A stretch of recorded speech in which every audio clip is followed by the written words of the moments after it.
এক গ্রামে রিমি আর সিমি নামের দুই অনাথ বোন বাস করত। তারা দুজনেই খুবই গরিব ছিল আর তাদের দিন কাটত ক্ষুধা ও দুঃখে। একদিন জঙ্গলে কাঠ কুড়াতে গিয়ে তারা পায় এক জাদুর চুড়ি, যা তাদের জীবন পুরোপুরি বদলে দেয়। সময়টা ছিল গ্রীষ্মকাল দুপুরবেলা। সূর্য তীব্রভাবে আকাশে জ্বলছে। রিমি আর সিমি জঙ্গলে কাঠ কুড়াচ্ছে। তাদের পোশাক পুরনো, মুখে বেশ ক্লান্তির ছাপ। সিমি, আমি আর পারছি না, এত গরমে কাঠ কুড়ানো সত্যিই খুব কঠিন। আমার খুব ক্লান্ত লাগছে রে। দিদি, আর একটু কষ্ট কর, কাল যেন কাঠ নিতে আবার আসতে না হয়। একবারে 2 দিনের কাঠ নিয়ে গেলে একদিন বিশ্রাম নিতে পারবো।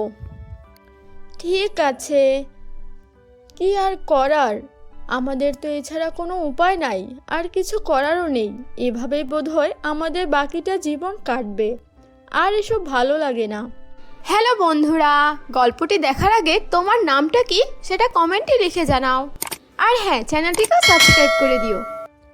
কাঠ কুড়ানোর সময় হঠাৎ তারা দেখতে পেল এক ঝোপের পাশে কিছু চকচক করছে, যেটা দেখে দুজনেই অনেক বেশি অবাক হয়ে যায়। দিদি, ওইটা কি? দেখে তো সোনার মতো লাগছে, আলোক রশ্মির মতো কি যেন ছড়াচ্ছে ওখানে। হ্যাঁ, আমিও তো তাই দেখছি রে বোন, চল সেখানে গিয়ে দেখি ব্যাপারটা কি। দুজনে এগিয়ে গিয়ে ঝোপের ভেতরে তারা দুই বোন এক মুঠো সোনার চুড়ি দেখতে পেল। এরপর তারা দুই বোন সেই সোনালি চুড়ি তুলে নিল। এটা তো সাধারণ চুড়ি নয়, এমন সুন্দর চুড়ি আমি তো কখনো দেখিনি রে বোন। এটা হয়তো কারো হারানো রে, আমাদের এটা নিয়ে যাওয়া কি ঠিক হবে? তখন বাতাসে এক মিষ্টি আওয়াজ শোনা গেল। এই চুড়ি এক জাদুর চুড়ি, এটি যার হাতে থাকবে তার সব ভালো ইচ্ছে পূরণ করবে। তবে লোভ করলে বা খারাপ কাজে ব্যবহার করলে এর জাদু কাজ করবে না।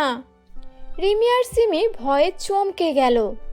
দিদি, তাহলে আমাদের জন্য এটা খুব কাজে আসতে পারে, কিন্তু আমাদের সতর্ক থাকতে হবে রে বোন। চল বাড়ি ফিরে চুড়িটা পরীক্ষা করে দেখি তো, এটা কি সত্যি নাকি মিথ্যা। সত্যি যদি জাদুকরি হয় তাহলে তো আমাদের জন্য খুবই ভালো হবে।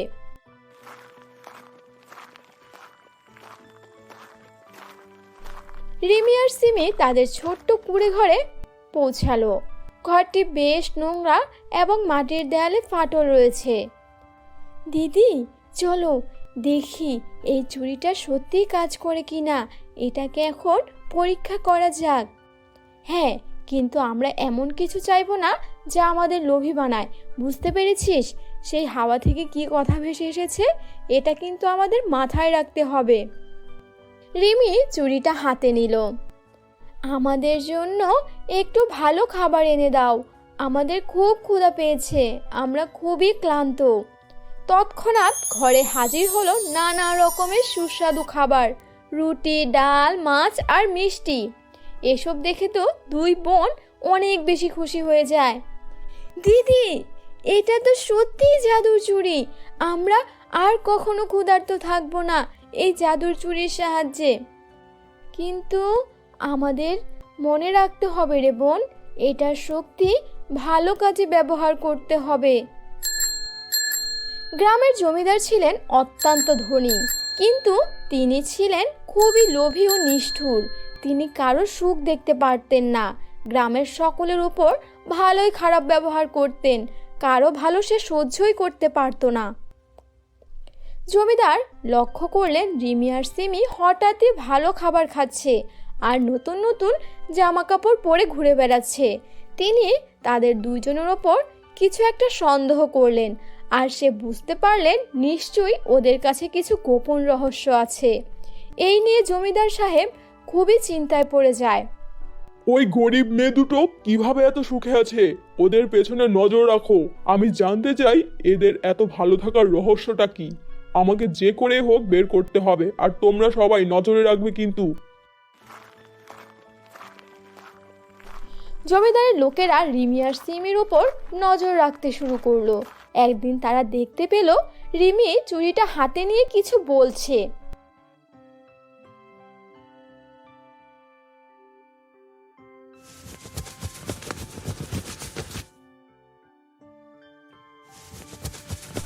স্যার, ওদের কাছে একটা জাদুর চুড়ি আছে। সেই চুড়ির মাধ্যমে ওরা সুখে আছে। সেই চুড়িকে যা বলে তৎক্ষণাৎ তাই হাজির হয়ে যায়। কি বলছিস তুই এসব? তাহলে এই ব্যাপার, এই কারণে ওদেরকে আমি এত সুখে দেখছি। আর দেখিস না, দিন দিন এত ধনী হয়ে যাচ্ছে যে আমাকেও ছাড়িয়ে যাবে। জমিদার চুড়িটা চুরি করার জন্য এক রাত পরিকল্পনা করলো। গভীর রাত, রিমি আর সিমি দুই বোনই ঘুমিয়ে পড়েছে। জমিদারের গুন্ডারা এসে চুড়িটা চুরি করে সেখান থেকে নিয়ে গেল।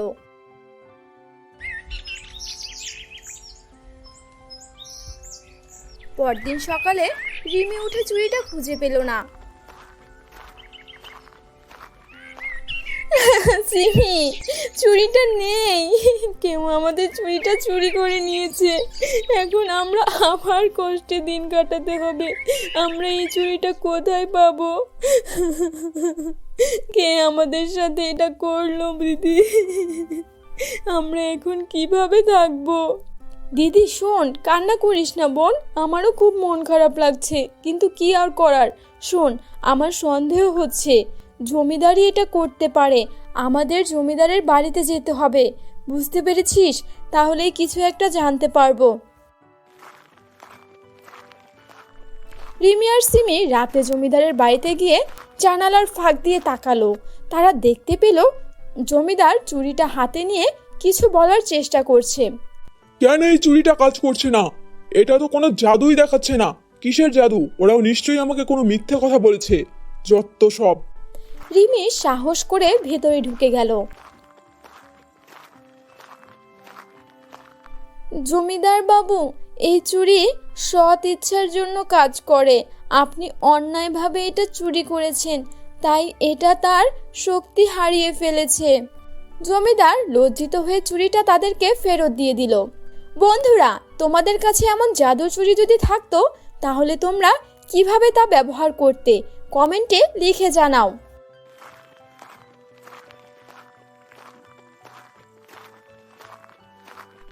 রিমি ও সিমি চুরির সাহায্যে গ্রামের মানুষের উপকার করতে শুরু করলো। তারা দরিদ্রদের জন্য খাবার ও ঘর তৈরি করলো। রিমি আর সিমি, তোমরা দুজন আমাদের জন্য আশীর্বাদ। তোমরা আমাদের খুবই উপকার করো, সব সময় আমাদের বিপদে আপদে সাহায্য করো। তোমাদের মতো এত ভালো লক্ষ্মী মেয়ে গ্রামে আর দুটো নেই। একদিন রিমি সবাইকে ডেকে বলল, আমরা জাদুর চুরির সাহায্যে অনেক কিছু করেছি, কিন্তু সবচেয়ে বড় জাদু হলো সৎ থাকা আর পরিশ্রম করা। এ কথা শুনে গ্রামের সবাই খুশি হয়ে গেল আর সবাই আনন্দে মেতে উঠল। বন্ধুরা, গল্পটি কেমন লাগলো কমেন্টে লিখে জানাও। আর হ্যাঁ, আমাদের চ্যানেলটি সাবস্ক্রাইব করতে ভুলো না। নতুন গল্পের জন্য সাথেই থেকো।